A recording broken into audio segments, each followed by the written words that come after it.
Benteng Kuto Besak, perlawanan terakhir di Palembang. Di tepi Sungai Musi yang megah, berdiri sebuah benteng kokoh yang menjadi saksi bisu dari kisah heroik rakyat Palembang melawan kolonialisme, Benteng Kuto Besak. Di balik dinding tebalnya yang terbuat dari batu bata merah dan kapur, tersimpan sejarah panjang tentang keberanian, pengorbanan, dan kehormatan yang tak lekang oleh waktu. Benteng ini dibangun pada masa Sultan Mahmud Badaruddi sekitar tahun 1780 dan diselesaikan oleh penerusnya, Sultan Mahmud Badaruddin II pada tahun 1797. Dengan panjang hampir 300 meter dan tinggi dinding 10 meter, Benteng Kuto Besak bukan sekadar pertahanan militer. Ia adalah simbol kejayaan Kesultanan Palembang Darussalam yang berdiri gagah di antara arus besar Sungai Musi.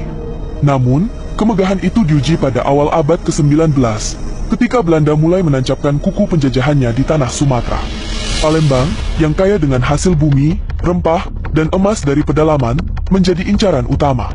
Belanda mengirimkan utusan diplomatik untuk menaklukkan kesultanan lewat perjanjian, namun Sultan Mahmud Badaruddin II menolak dengan tegas. "Tidak akan aku jual kedaulatan negeriku pada bangsa asing," ujar sang sultan lantang di hadapan para hulu balang. "Lebih baik kita hancur berkalang tanah daripada tunduk pada penjajah." Para panglima mengangguk, semangat juang menyala di dada mereka. Di dalam benteng, suara pandai besi menempa senjata, dayung perahu perang disiapkan, dan pasukan meriam berlatih di tepian Musi. Benteng Kuto Besak berubah menjadi sarang singa yang siap menerkam musuh. Pada tahun 1819, Belanda melancarkan serangan besar-besaran ke Palembang. Mereka datang dengan kapal perang modern yang membawa meriam raksasa, berharap bisa mematahkan kekuatan Kesultanan Palembang dalam sekejap. Namun, Sultan Mahmud Badaruddin II sudah bersiap. Suatu pagi, ketika kabut masih menutupi permukaan sungai, seorang pengintai datang berlari ke ruang pertemuan.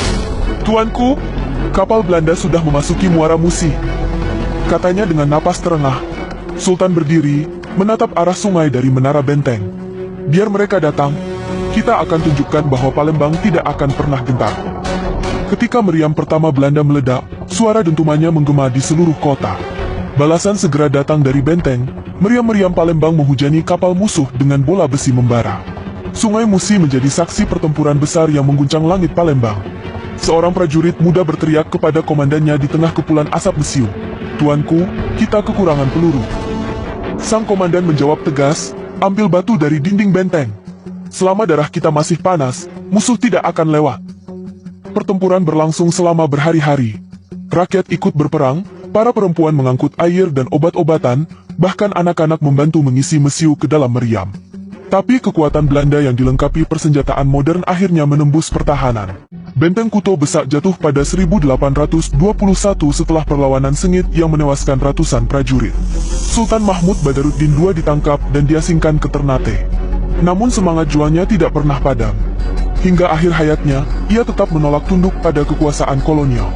Kini, Benteng Kuto Besak masih berdiri di tepi Sungai Musi, bukan lagi sebagai markas perang, melainkan monumen sejarah yang menyimpan kisah keberanian luar biasa.